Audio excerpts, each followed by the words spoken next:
बार गायत्री मंत्र साथ साथ ओम भूर्भुवः स्वः सवितुर्वरेण्यं भर्गो देवस्य धीमहि धियो यो नः प्रचोदयात्।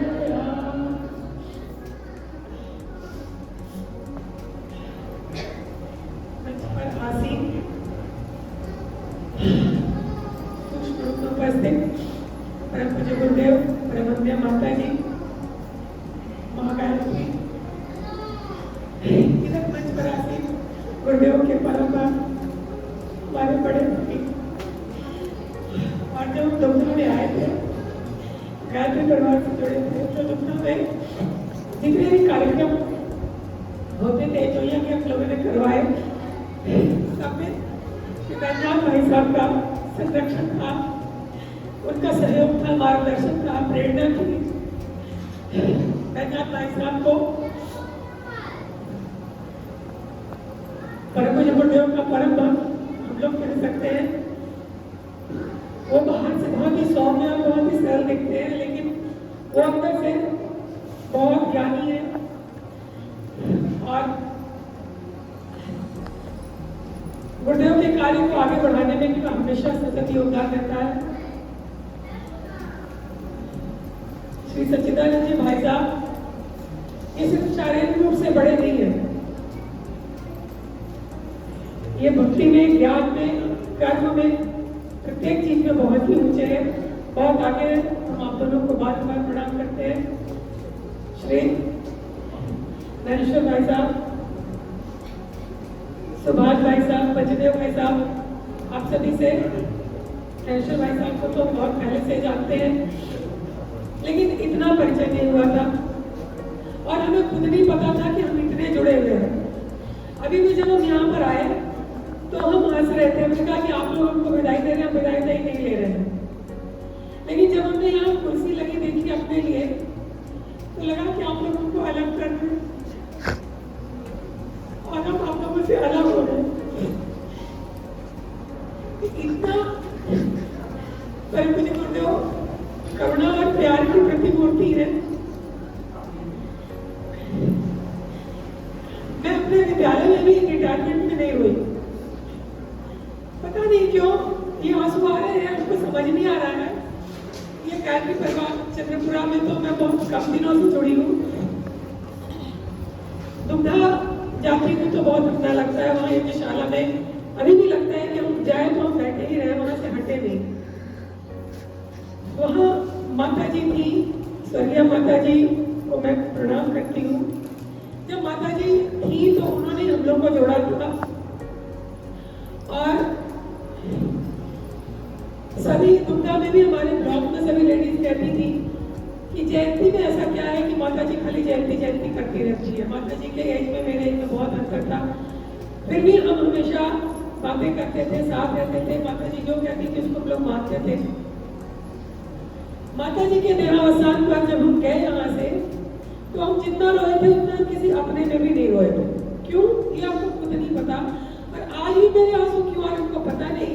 कि शायद गुरुदेव का गायत्री परिवार का ये आत्मीयता है जो हमको इस तरह से जोड़ के रखा है। और निश्चित रूप से हम यहाँ से जा भी रहे हैं क्योंकि हमारा मन, हमारी आत्मा तो यही है, तो वो भी ठीक नहीं था। और वहां जाएंगे निश्चित रूप से गुरुदेव की आत्मीयता पूरे विश्व में है, बनारस में भी होगी, मिलेगी, आगे का हम नहीं कह सकते। यहाँ से अभी हम जब रिटायर हुए थे तो शायद हम यहाँ रहते तो कुछ और काम करते, लेकिन गुरुदेव ने ऐसा कर दिया कि कहा कि नहीं तुम अब जाओ, हो सकता है वहाँ और कुछ काम हो। यहाँ आप लोगों से बहुत सारी बातें हमेशा होती रहती हैं। आप जाने के समय में क्या करेंगे, आप सभी बहुत ही ऊर्जावान हैं, बहुत ही प्रेरणा देते हैं, आपके कार्य हमें बहुत प्रेरणा देते हैं।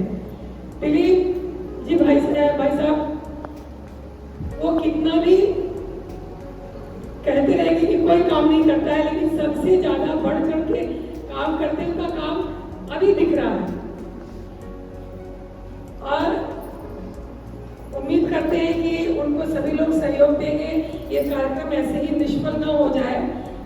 ये बहुत कम लोग हैं यहाँ पर देखने के लिए, लेकिन सभी इतने प्रेरणावान और ऊर्जावान हैं। ये कार्यक्रम छोटा मोटा कार्यक्रम समझ करके मत छोड़ दीजिएगा। और इस प्रखंड में जैसा कि सच्चिदानंद जी भाई साहब ने कहा कि 108 कुंडी गायत्री महायज्ञ करवाने के लिए बहुत बड़ा संकल्प है, बहुत बड़ा संकल्प है। हम उसके लिए कल्पना भी नहीं कर पा रहे हैं कि कैसे कंप्लीट होगा, लेकिन जब सच्चिदानंद जी भाई साहब ने कहा है तो गुरुदेव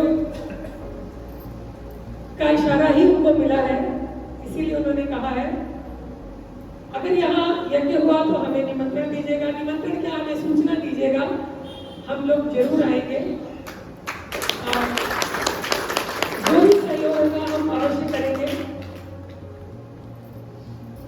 यहाँ जो बहने हैं उनसे हमें यही कहना है कि कार्यक्रम आप जो रविवार को करते हैं बहुत ही प्रेरणादायी है। आप थोड़े से लोग मिलकर के उसको कंटिन्यूअस बना के रखें, ये कम बात नहीं है, लेकिन आप अपने थोड़े से स्वास्थ्य पर जरूर ध्यान दीजिए। सभी लोग ब्रह्म मुहूर्त में अगर उठ सके तो बहुत अच्छा है, नहीं तो थोड़ा भी अगर लेट उठते हैं तो जब तो कीजिए, लेकिन कम से कम आधा से लेकर 1 घंटा आप प्राणायाम एक्सरसाइज ये जरूर कीजिए।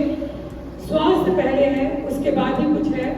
और किसी भी कार्यक्रम में समय का ध्यान रखिए, एक थोड़ी सी बस कमी है आप लोगों में, नहीं तो आप लोग जो कार्य कर रहे हैं बहुत ही क्षेत्र में बहुत कम लोग कर पा रहे हैं।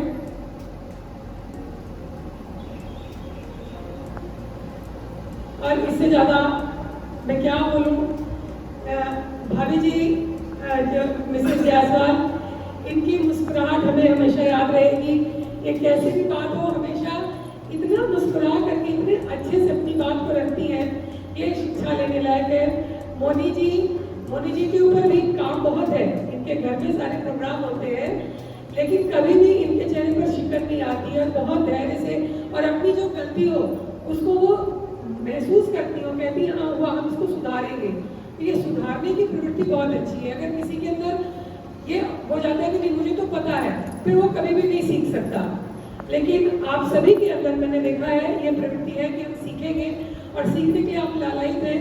अभी भी कल भी हमसे दीदी लोग बोल रही थी कि आपके पास 10 दिन टाइम है, कुछ समय दीजिए।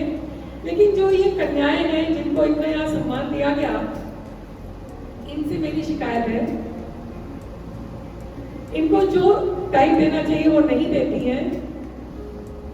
और एक सुझाव भी है कि सुबह जरूर उठो, रात में देर तक जगने का कोई मतलब नहीं है।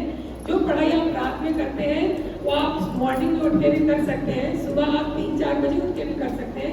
रात में जल्दी सो जाइए, अपने हेल्थ को थोड़ा अच्छा बना करके रखिए।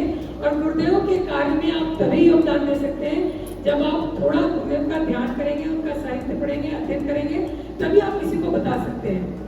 आप गुरुदेव से जुड़े हैं, नो डाउट आप जुड़े हुए हैं, लेकिन आप उनके कार्य को आगे बढ़ाइए, तभी वो जुड़ना होता है। बहुत सारी बातें भाई साहब आप लोगों को बताएंगे। ये हमारा शरीर देखने भर का है, वास्तव में हमारा जैसा मन है, हमारे जैसे विचार हैं, हम वही कार्य करते हैं। तो हम अपने विचारों को ठीक करें। गुरुदेव का विचार क्रांति अभियान है, हम जैसा विचार करेंगे वैसा हमारा मन बनेगा, वैसी हमारी बुद्धि बनेगी, और बुद्धि बनेगी तो हमारी चित्तवृत्ति वैसी हो जाएगी, और हम फिर उसी भाव से अपने आप को देखेंगे कि हम क्या है। फिर कोई गड़बड़ाने की आशंका नहीं होगी कि हम क्या है और क्या नहीं, और हम क्या कर सकते हैं, अपनी क्षमता की पहचान होगी। तो जब तक गुरुदेव के साहित्य का अध्ययन, सभी लोग को मैं कहूँगी, गुरुदेव के साहित्य का अध्ययन जरूर से जरूर कीजिए, और जितनी आपके पास पुस्तक है उसको पढ़कर दूसरों को भी दीजिए, ताकि और लोग भी पढ़ें, और लोगों तक विस्तार हो। आप गुरुदेव को पहुँचाइए, वो पढ़े या ना पढ़े। मैं कैसे जुड़ी थी अखंड ज्योति से, मेरे पापा के ऑफिस में कोई उनको दे जाता था, पापा ऑफिसर थे, पापा बोले ठीक है ना, तो पापा के ड्रॉर में रहता था, ड्रॉर सुन के वो अलमीरा में चला जाता था। जब मैं पढ़ते लिखे घर में थी, मुझे पढ़ने का शौक था, मैंने पापा के अलमीरा खंगालना शुरू किया, तो उसमें अखंड ज्योति मिली। और जो पहली अखंड ज्योति थी उसमें गुरुदेव का जीवन वृत्त था कि वो कैसे हिमालय गए, क्या क्या, और हम जुड़ गए। तो हो सकता है वो ना पढ़े, उनके बच्चे पढ़े, उनके रिश्तेदार पढ़े, आप उद्योग को पहुंचाइए, इतना सारा काम कीजिए, साहित्य को जरूर पहुंचाइए, पत्रिका के सदस्य बढ़ाइए, खुद भी पढ़िए, तभी आप किसी को कुछ बता पाएंगे। सभी बहन हमसे कहती हैं दीदी आप जो बोल देती हैं हम नहीं बोल पाते। हम क्यों बोल पाते? क्योंकि हम पढ़ते हैं, हम भी कोई विद्वान नहीं बता हुए थे। पढ़िएगा तो निश्चित रूप से बता पाइएगा। बस इतनी सी बात करते हैं, और जो मेरे से गलती हुई उसको उसके लिए क्षमा चाहते हैं, और हमें हमेशा याद रखिएगा, हम आपको हमेशा याद रखेंगे।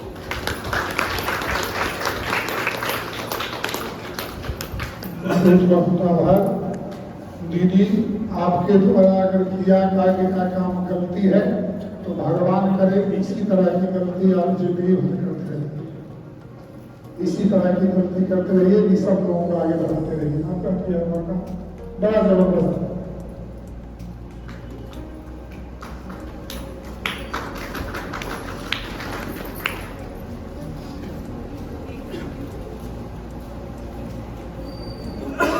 मीनाक्षी दीदी का नाम अगर हम नहीं लेंगे, सच्ची देवी दीदी का नाम नहीं लेंगे, माता जी का तो नाम हमने लिया, तो ये अधूरा रहेगा।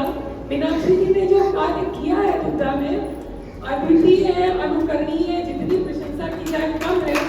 आप सभी से निवेदन है कि जाकर के आप मीनाक्षी जी का कार्य देखेंगे और प्राणपण से उस कार्य को आगे बढ़ाने में सहयोग देंगे। दुर्गा में परिजन की अभी थोड़ी कमी है। छोटे लाल जी भाई साहब यहाँ के सबसे वरिष्ठ कार्यकर्ता में से हैं, आज वो नहीं आए हैं, विश्वकर्मा जी भाई साहब पता नहीं क्यों नहीं आए हैं। ये सभी लोग, थोड़े से लोग मिलकर के बहुत बड़ा काम किए हैं। इनके लिए प्रशंसा के शब्द कम है, धन्यवाद का शब्द बहुत ही छोटा है। आप जरूर वहां जाकर देखिए, हम आपसे विनती करते हैं। धन्यवाद।